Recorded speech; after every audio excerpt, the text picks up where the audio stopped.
ನಮಗೆಲ್ಲ ಯಾರು ಕೊಡ್ತಾರೆ ಅನ್ನೋದೇ ಗೊತ್ತಿಲ್ಲದೆ ಬಂದವ್ರ ಹತ್ರೆಲ್ಲ ಕೊಡಿ ಅಂತ ಕೈಯನ್ನು ನಾವು ಮುಂದೆ ಚಾಚುತ್ತಾ ಇರ್ತೀವಿ. ಆದರೆ ಅವರು ಮಾತ್ರ ನಮಗೆ ಕೊಡ್ತೇನೆ ಅಂತ ಹೇಳಿ ಕೊನೆಗೆ ಕೈಯೇ ಕೊಡ್ತಾ ಇರ್ತಾರೆ ಹೊರತಾಗಿ ಅವರೇನು ದಕ್ಷಿಣೆಯನ್ನು ಕೊಡ್ತಾನೆ ಇರೋದಿಲ್ಲ. ಯಾರೋ ಒಬ್ಬರು ದೊಡ್ಡ ಶ್ರೀಮಂತರ ಎದುರುಗಡೆ ಅವರ ಮನೆಯಲ್ಲಿ ಒಬ್ಬರು ಹರಿಕಥೆ ದಾಸರು ಹರಿಕಥೆಯನ್ನು ಮಾಡ್ತಾ ಇದ್ದರು. ಆ ಹರಿಕಥೆ ಕೇಳಿ ಅವ್ರಿಗೆ ಭಾಳ ಸಂತೋಷ ಆಯಿತು ಶ್ರೀಮಂತನಿಗೆ. ಆವಾಗ ತಕ್ಷಣ ಅವನು ಹೇಳಿದ, ನೋಡಿ ನೀವು ಹರಿಕಥೆ ಭಾಳ ಚೆನ್ನಾಗಿ ಮಾಡಿದಿರಿ ದಾಸರೇ, ನಾಳೆ ದಿವಸ ನಮ್ಮ ಮನೆಗೆ ಬನ್ನಿ, ನಿಮಗೆ 400 ರೂಪಾಯಿ ಕೊಡ್ತೇನೆ ಅಂತ ಹೇಳಿಬಿಟ್ಟ. ಆವಾಗ ದಾಸರಿಗೆ ಭಾಳ ಸಂತೋಷವಾಯಿತು. ಇಲ್ಲಿ 1.5 ಗಂಟೆ 3 ಗಂಟೆ ಹರಿಕಥೆ ಮಾಡಿದರೂ ಕೂಡ ಸರಿಯಾಗಿ ನೆಟ್ಟಿಗೆ 100 ರೂಪಾಯಿನೂ ಯಾರು ಕೊಡೋರಿಲ್ಲ. ಆದರೆ ಈತ ಮನೆಗೆ ಕರೆಸಿ 400 ರೂಪಾಯಿ ಕೊಡ್ತಾನೆ ಅಂದರೆ ನಾನು ಧನ್ಯ ಅಂತೇಳಿ ಮರುದಿನ ಅವ್ರು ಹೊರಟೇ ಬಿಟ್ಟು. ಆವಾಗ ಅವನು ಕೇಳಿದ, ಯಾಕೆ ಬಂದಿದ್ದೀರಾ ಮನೆಗೆ ಅಂತ ಕೇಳಿಬಿಟ್ಟ ಅವನು. ಆವಾಗ ಇವ್ರು ಹೇಳಿದ್ರು, ನೀವೇ ಹೇಳಿದಿರಲ್ಲ ನಿನ್ನೆ 400 ರೂಪಾಯಿ ಕೊಡ್ತೇನೆ ಅಂತ, ಅದಕ್ಕೆ ನಾನು ಇಲ್ಲಿಗೆ ಬಂದಿದ್ದೇನೆ. ಅದಕ್ಕೆ ಅಷ್ಟೊತ್ತಿಗೆ ಅವನಿಗೆ 400 ರೂಪಾಯಿ ಕೊಡಬೇಕು ಅನ್ನೋ ಬುದ್ಧಿನೇ ಹೋಗಿಬಿಟ್ಟಿತ್ತು. ಎಲ್ಲರ ಎದುರುಗಡೆ ಹೇಳ್ಕೊಳ್ಳೋದಕ್ಕೆ ಮಾತ್ರ ಹಾಗೆ ಹೇಳಿದ್ದ. ಆವಾಗ ಅವನು ಹೇಳಿದ, ನೋಡಯ್ಯ ನಾನು 400 ರೂಪಾಯಿ ಕೊಡ್ತೇನೆ ಅಂತ ಹೇಳಿದ್ದಲ್ಲ, ನಾನು 100 ರೂಪಾಯಿ ಕೊಡ್ತೇನೆ ಅಂತ ಹೇಳಿದ್ದಷ್ಟೇನು.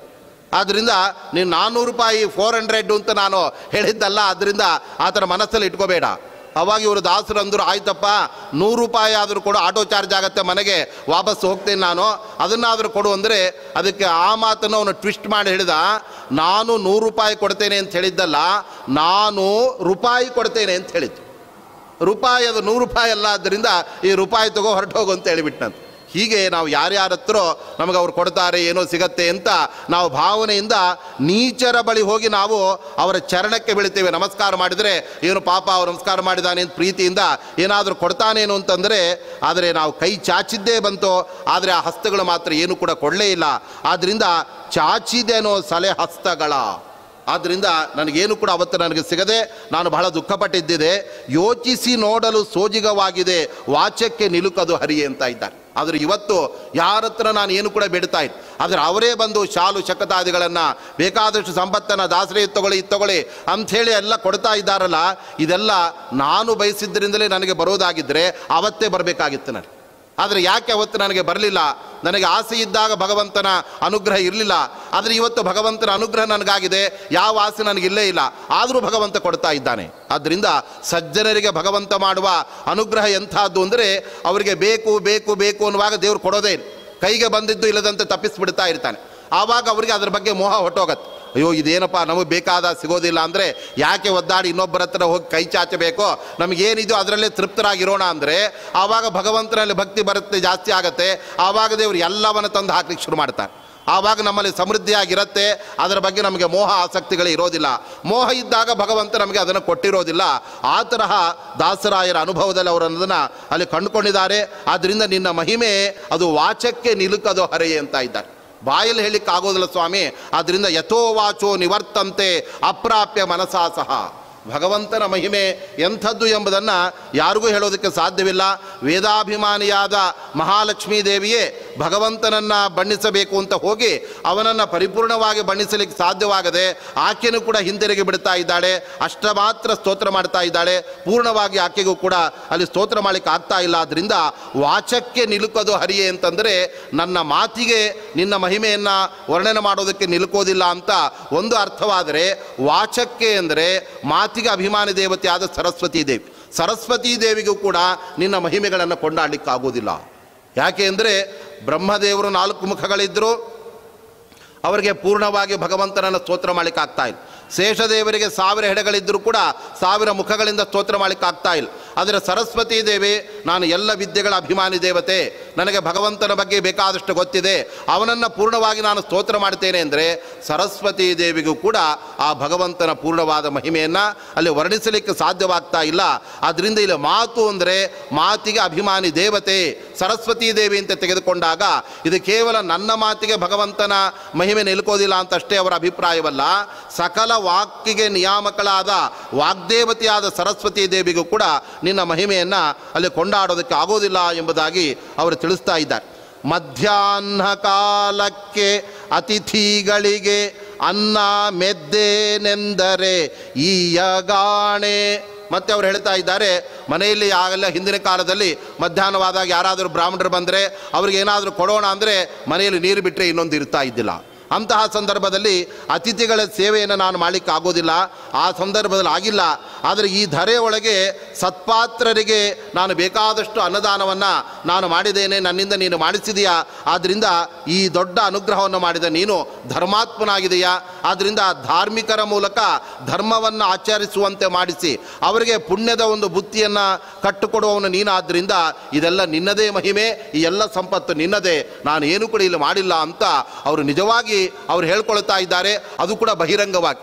ನಾವು ಕೂಡ ದೇವರ ಮಹಿಮೆಯನ್ನು ಮನೆಯಲ್ಲಿ ಬಾಗಿಲು ಹಾಕ್ಕೊಂಡು ದೇವ್ರ ಮುಂದೆ ಮಾತ್ರ ಹೇಳ್ಕೊಳ್ತಾ ಇರ್ತೇವೆ, ಬಹಿರಂಗದಲ್ಲಿ ನಾವು ಹೇಳೋದೇ ಇಲ್ಲ, ಬಹಿರಂಗದಲ್ಲಿ ಎಲ್ಲ ನಾವೇ ಮಾಡಿದ್ದು ಅಂದ್ಕೊಳ್ತಾ ಇರ್ತೇವೆ.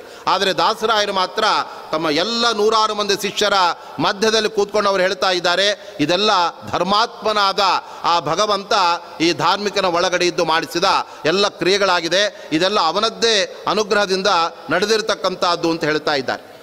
ಮತ್ತು ಜೀರ್ಣ ಮಲಿನ ವಸ್ತ್ರ ಕಾಣದ ಮನುಜಗೆ ಊರ್ಣ ವಿಚಿತ್ರ ವಸನ ಅಂತ ಇದ್ದಾರೆ. ಒಂದು ಕಾಲದಲ್ಲಿ ಅವರಿಗೆ ಉಡೋದಕ್ಕೆ ಸರಿಯಾಗಿ ಬಟ್ಟೆ ಇರಲಿಲ್ಲ, ಹರಿದು ಹೋಗಿರತಕ್ಕಂತಹ ಬಟ್ಟೆಗಳು.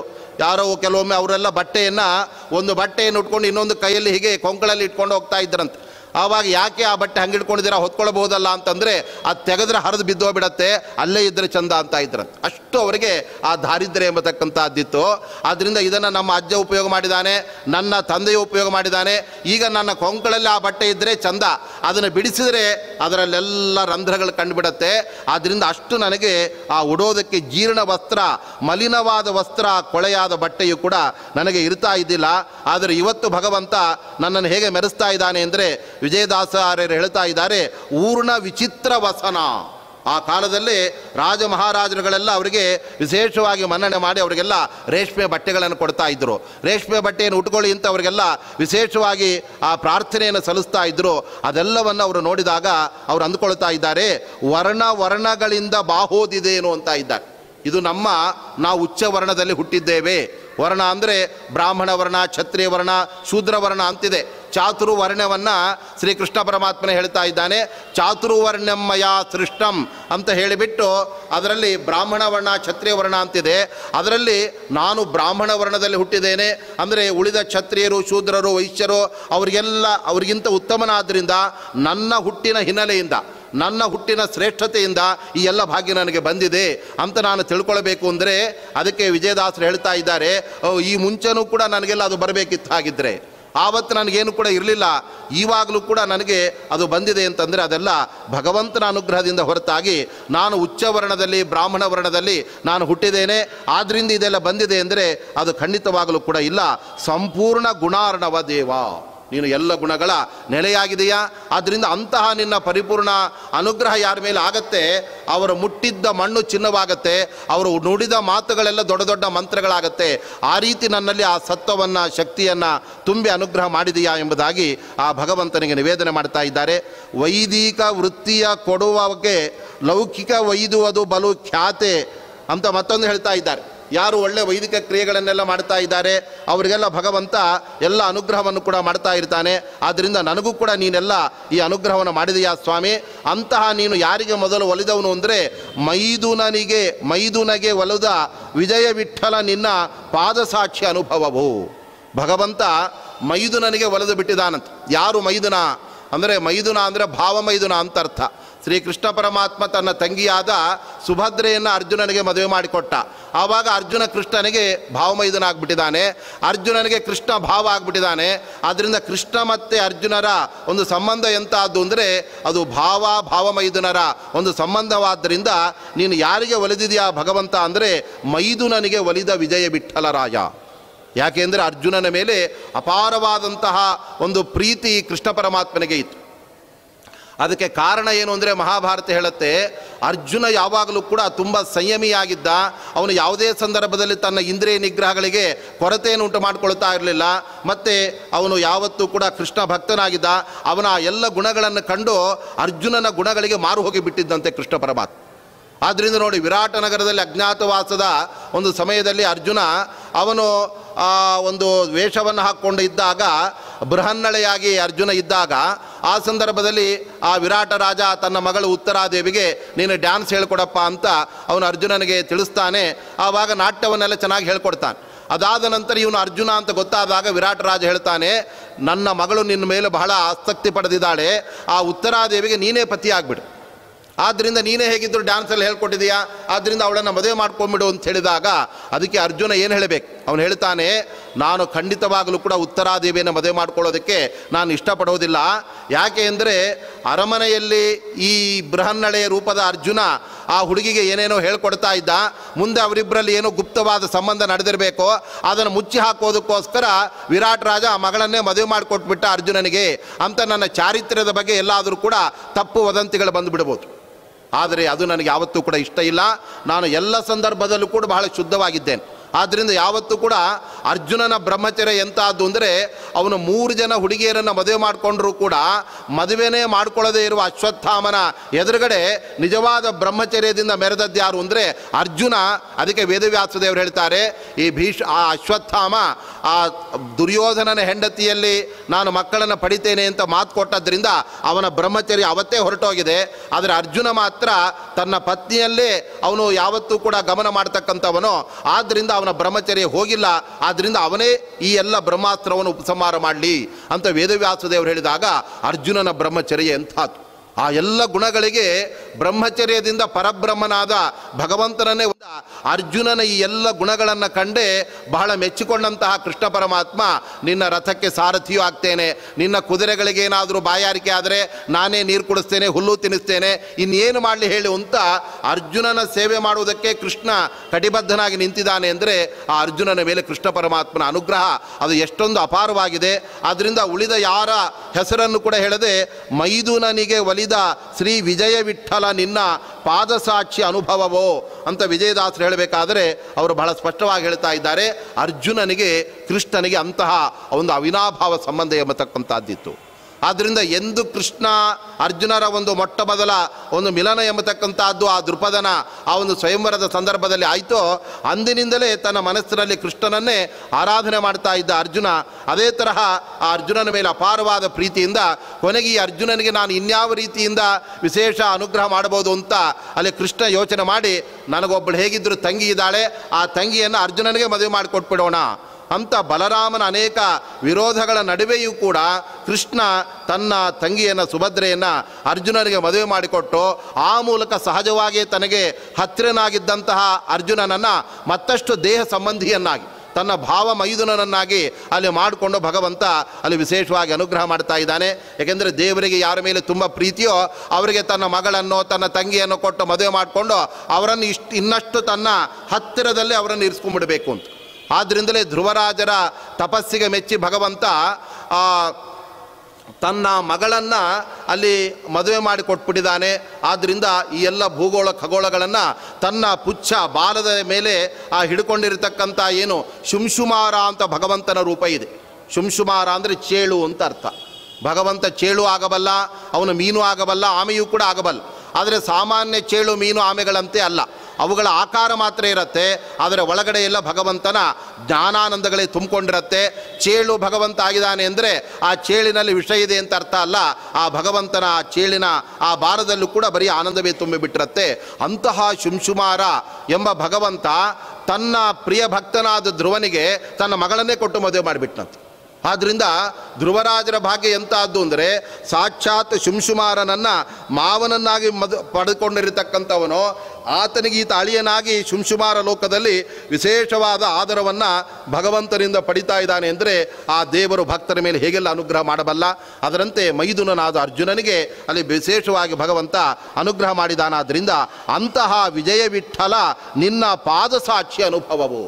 ಅವರು ಹೇಳ್ತಾ ಇದ್ದಾರೆ, ಇದು ಏನೋ ಸುಮ್ಮನೆ ಕವಿತೆ ರಚನೆ ಮಾಡೋದು, ಆದ್ದರಿಂದ ಏನೋ ಉತ್ಪ್ರೇಕ್ಷೆ ಮಾಡಿ ಅತಿಶಯೋಕ್ತಿಯಿಂದ ಹೇಳುವ ಕವಿತೆ ಬರೆಯೋ ರೀತಿಯಲ್ಲ, ಇದೆಲ್ಲ ಭಗವಂತನ ಪಾದಸಾಕ್ಷಿಯ ಅನುಭವ ಅಂತ ಇದ್ದಾರೆ. ಇದನ್ನೆಲ್ಲ ನಾನೇ ಸ್ವತಃ ಒಂದು ಕಾಲದಲ್ಲಿ ಕಡು ಬಡತನದಲ್ಲಿ ಬೆಂದು ಬಂದೆ, ಆದರೆ ಇವತ್ತು ಕೊನೆಯೇ ಇರದೇ ಇರತಕ್ಕಂತಹ ಸಂಪತ್ತಿಗೂ ಕೂಡ ನಾನು ಸಾಕ್ಷಿಯಾಗಿದ್ದೇನೆ. ಆದ್ದರಿಂದ ಅಂತಹ ಭಗವಂತನ ಈ ಎಲ್ಲ ಅನುಗ್ರಹ ಅವನಿಂದಲೇ ಇದೆಲ್ಲ ಬಂದಿದೆ, ಇದು ಅವನಿಗೆ ಸಮರ್ಪಣೆ ಎಂಬುದಾಗಿ ಹೇಳಿ ಎಲ್ಲ ನಿನ್ನ ಪುಣ್ಯಗಳಿಂದ ಎನ್ನ ಪುಣ್ಯಗಳಿಂದ ಅಲ್ಲ ಎಂಬುದಾಗಿ ಭಗವಂತನನ್ನು ವಿಜಯದಾಸರು ಸ್ತೋತ್ರ ಮಾಡಿದ್ದಾರೆ. ಹೀಗೆ ಅವರ ಸಾಹಿತ್ಯದಲ್ಲಿ ಎಲ್ಲ ಕಡೆಯಲ್ಲೂ ಕೂಡ ಭಕ್ತಿಯ ಒಂದು ಕಾರಂಜಿ ಅದು ಚಿಮ್ಮಿ ಮೇಲಕ್ಕೆ ಅದು ಸುರಿತಾ ಇರುತ್ತಾದ್ದರಿಂದ ಅವರ ಪದಪದ್ಯಗಳನ್ನು ನಾವು ಓದಿಬಿಟ್ರೆ ಎಲ್ಲೋ ಒಂದು ಕಡೆ ನಾವು ಕೂಡ ಅವರ ಅನುಭವದಲ್ಲಿ ನಮ್ಮನ್ನು ನಾವು ಬೆರೆಸ್ಕೊಂಡ್ಬಿಡ್ತಾ ಇರ್ತೇವೆ.